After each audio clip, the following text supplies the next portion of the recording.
Olá, pessoal. Eu sou a Fernanda Badiani e hoje a gente vai falar um pouquinho da investigação da hiponatremia.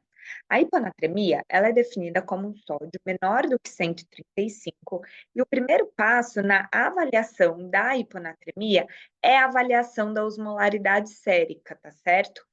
A hiponatremia, ela pode ser hipotônica, com uma osmolaridade menor do que 280, e ela é a hiponatremia verdadeira, tá certo? A gente pode ter também a hiponatremia isotônica, né, ou isosmolar, e ela é uma pseudo-hiponatremia, porque o que ocorre de verdade é um erro laboratorial na mensuração do sódio sérico. Vamos entender o que que acontece, tá certo? Normalmente, quando a gente faz a medida, né, do sódio, a gente tem, né, uma fase aquosa e uma fase sólida no tubo de ensaio. Normalmente, a gente tem que uma regra de 3, né, quando a gente coleta o tubinho, a gente consegue determinar qual que é o sódio sérico, contando que o volume da fase sólida é de 7%. No entanto, quando a gente tem algumas condições que aumentam a fase sólida, por exemplo, uma dislipidemia ou uma hiperproteinemia, uma paraproteinemia, a gente tem que essa fase sólida não representa mais 7%, ela representa mais. Só que a gente não sabe disso e continua fazendo a mesma regra de 3 e acaba tendo um método inadequado da aferição do sódio e a gente vai ter um sódio mais baixo.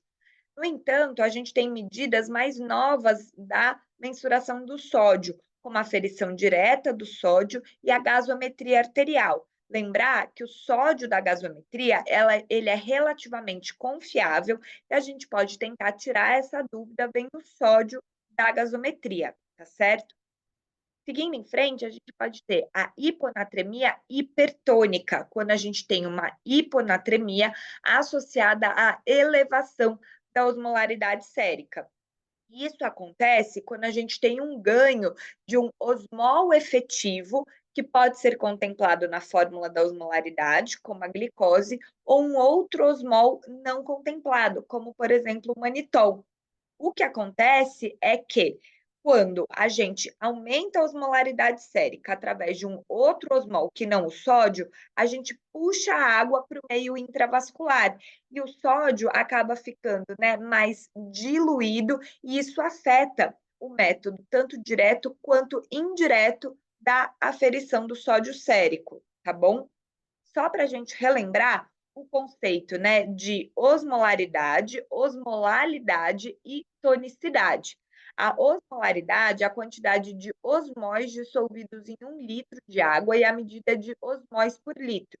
Osmolalidade é a quantidade de osmóis dissolvidos em 1 quilo de água e a unidade medida em osmóis por quilo. A fórmula é a mesma, 2 vezes o sódio mais glicose sobre 18 mais ureia sobre 6, tá bom? Como 1 litro de água é igual a 1 quilo de água, a gente tem que a osmolalidade e a osmolaridade são o mesmo número, tá certo? E a tonicidade é a osmolalidade efetiva, ou seja, a quantidade de osmóis efetivos dissolvidos em 1 quilo de água.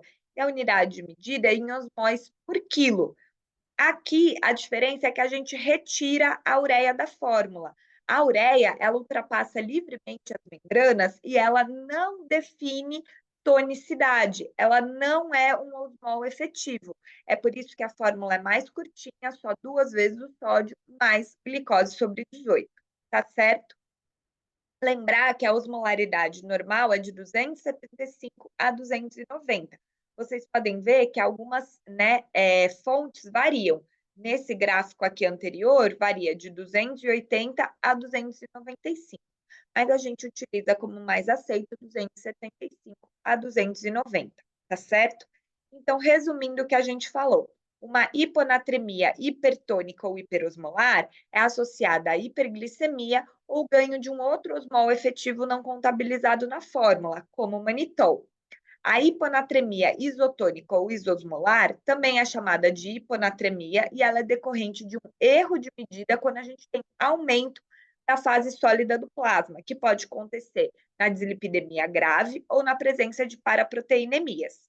E a hiponatremia hipotônica ou hiposmolar é também chamada hiponatremia verdadeira.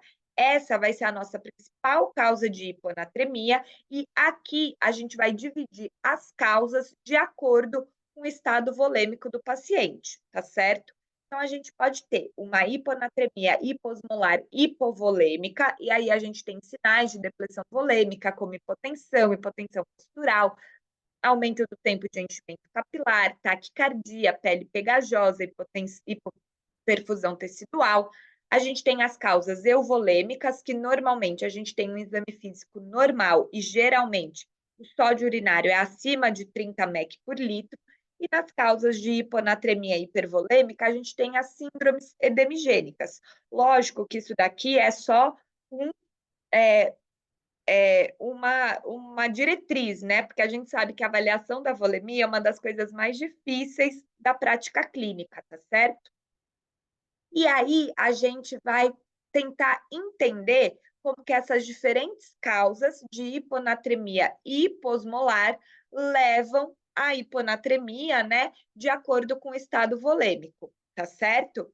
Então, quando a gente tem uma hipervolemia, a gente pode ter as causas, por exemplo, injúria renal aguda ou doença renal crônica. Nessas duas causas, a gente tem uma redução da taxa de filtração glomerular, com uma inabilidade de diluir a urina. Com isso, a gente reduz a diurese, leva à retenção hídrica e leva à hiponatremia hipotônica, tá certo? Onde o ganho de água supera a perda de água. As outras causas de hiponatremia hipervolêmica envolvem as síndromes edemigênicas, como insuficiência cardíaca, cirrose hepática e síndrome nefrótica. Nessas causas, a gente tem uma síndrome edemigênica, porém, com uma redução da volemia arterial efetiva. Quando a gente tem redução da volemia arterial efetiva, a gente tem elevação dos níveis de vasopressina, de ADH, com redução da diurese, né, aquosa, a gente aumenta a retenção de água livre e leva à hiponatremia, tá certo? A mesma coisa acontece na hipovolemia. A hiponatremia hipovolêmica pode ser por perdas renais ou perdas não renais. De toda forma, a gente tem sinais de hipovolemia. Então, a gente tem redução da volemia arterial efetiva, novamente elevando o ADH e promovendo, né, essa retenção de água livre. Por último, a gente tem as causas de hiponatremia hiposmolar euvolêmica, que são as principais causas de hiponatremia, principalmente no ambiente intra-hospitalar. A gente tem como principal causa a síndrome da antidiurese inapropriada, que é o nome mais atual da síndrome da secreção inapropriada do ADH, onde a gente tem uma série de etiologias que levam ao aumento do ADH, do hormônio antidiurético, que vai levar a essa retenção de água livre. E por último, a gente tem as causas de hiponatremia hiposmolar e euvolêmica por aumento da absorção de água, aumento, desculpa, da ingesta de água associado à redução da ingesta de solutos. Isso pode acontecer na polidipsia psicogênica, na apotomania ou em algumas dietas muito restritivas, como nas dietas de sal e torrada. Nesse caso, a nossa capacidade, a nossa ingesta de água livre, ela supera a nossa ingesta de solutos. E a capacidade de eliminação de água livre, ela, né, ela não consegue dar conta, a gente não consegue, né, concentrar a nossa urina ao máximo, né, desculpa, diluir a nossa urina ao máximo, né, para conseguir eliminar esse excesso de água que está entrando no organismo. E vai levar também a uma retenção de água com hiponatremia hipotônica, tá certo? E aí, como que eu consigo, né, ajudar a diferenciar entre essas causas, né? A gente vai ver a história clínica, se eu tenho história de uma síndrome edemigênica, ou se eu tenho uma causa de hipovolemia, né, por exemplo, perda trato gastrointestinal, ou se eu tenho alguma causa, por exemplo, de CIAD, de polidipsia psicogênica. Então, a história clínica ajuda muito. O exame físico, né, buscando, né, aqueles sinais que a gente falou de hipovolemia, hipervolemia e tentar, né, classificar. A gente sempre, né, exclui hiperglicemia, né, ou outras causas de hiponatremia não hipotônica, né, que é o que a gente já viu no começo do vídeo. E aí a gente tenta determinar.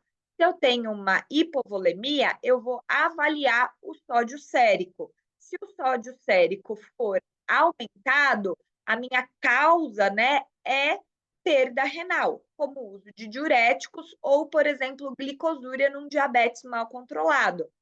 Se eu tenho um sódio urinário baixo, provavelmente a minha causa de hiponatremia é por perda não renal, como em casos de diarreia ou hemorragia. Vindo aqui do outro lado, se eu tenho hipervolemia, eu também vou medir o sódio sérico. Então, quando eu tenho um sódio acima de 30 mEq por litro, eu tenho causas de uma hipervolemia com uma hipervolemia global mesmo, né? Uma redução da minha taxa de filtração glomerular, e aí o meu sódio sérico é aumentado. Já se eu tenho uma hipervolemia com uma hipovolemia relativa, o meu sódio urinário vai ser baixo, e aí eu tenho causas como insuficiência cardíaca, cirrose, síndrome nefrótica. Lembrar que o meu sódio urinário vai ser baixo se eu não estiver em uso de diuréticos, que é muito comum nas causas edemigênicas, nas síndromes edemigênicas, né? E aí o sódio urinário vai estar falseado. Por último, eu tenho as causas euvolêmicas. E aí eu vou tentar avaliar tanto o sódio urinário, como a densidade urinária e a osmolaridade urinária. Se eu tenho um sódio urinário elevado associado a uma osmolaridade inapropriadamente alta, tá? Eu vou ter uma síndrome da diurese inapropriada, ou uma deficiência de glicocorticoide, ou um hipotireoidismo grave. O que que acontece aqui? Normalmente, diante de uma hiponatremia, eu tenho um excesso de água no meu organismo. A resposta renal esperada seria também um aumento da eliminação de água na minha urina. Então, eu teria uma urina muito diluída, com uma osmolaridade urinária menor do que 100 miliosmóis por quilo. No entanto, se o meu problema está no rim, é o meu rim que não consegue eliminar água livre, é o meu rim que retém água livre, então a minha osmolaridade urinária está inapropriadamente elevada. Isso acontece, né, na CIAD, na deficiência de glicocorticoide e na hiponatremia grave. E se eu tenho, né, uma hiponatremia euvolêmica, mas com sódio urinário baixo e uma osmolaridade urinária adequadamente baixa, menor do que 100 miliosmóis por quilo, eu vou pensar nas causas de excesso de ingesta de água associado a uma baixa ingesta de solutos, que ocorre na polidipsia psicogênica, na potomania ou nas dietas restritivas, tá bom? E aí, só para a gente dar uma olhadinha aqui, né, a gente consegue ver a grande lista de causas que a gente tem. E quem mais tem causas é a CIAD, que pode ser causas neoplásicas, associada a medicamentos, a desordens de sistema nervoso central, a desordens pulmonares, estresse, além de diversas outras causas, tá certo? Para finalizar, eu trouxe esse outro fluxograma aqui do Nefropapers, que a gente pode tentar pensar de uma outra maneira, deixando para avaliar a volemia num outro momento, tá certo? Então, a gente define, né? Eu tenho uma hiponatremia hipotônica com osmolaridade baixa, a resposta renal apropriada seria uma urina diluída, tá certo? Então, vamos lá. Eu começo descartando uma pseudo-hiponatremia, ou seja, se eu tiver suspeita de dislipidemia ou paraproteinemia, posso fazer dosagem de colesterol e de proteínas totais e frações para eu ver se eu tenho isso, se eu tiver alguma suspeita. Se não, eu avalio, eu tenho hipertonicidade, como está a glicemia do meu paciente, ou ele ingeriu algum outro osmol, por exemplo, manitol, para fazer preparo para algum exame, tá certo?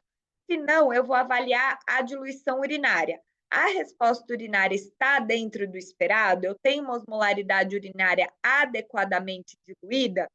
Eu vou pensar nas causas de ingesta hídrica suplantando, né, a ingesta de sal, que ocorre na polidipsia primária, potomania ou dieta pobre em soluto. Só lembrando que a gente pode calcular a osmolaridade urinária através da dosagem do sódio urinário mais o potássio urinário vezes 2, mais a ureia urinária dividido sobre 6, tá bom? Agora, se eu não tenho uma diluição urinária adequada, com uma osmolaridade urinária acima de 100, eu provavelmente tenho ação do ADH elevada. E aí eu vou avaliar a volemia e o sódio urinário, mas aí eu já restringi muitas causas. Se eu tenho hipovolemia com sódio urinário baixo, eu vou pensar em perdas extra-renais. Se eu tenho hipovolemia com sódio urinário alto, eu vou pensar em uso de diuréticos, síndrome cerebral perdedora de sal, glicosúria.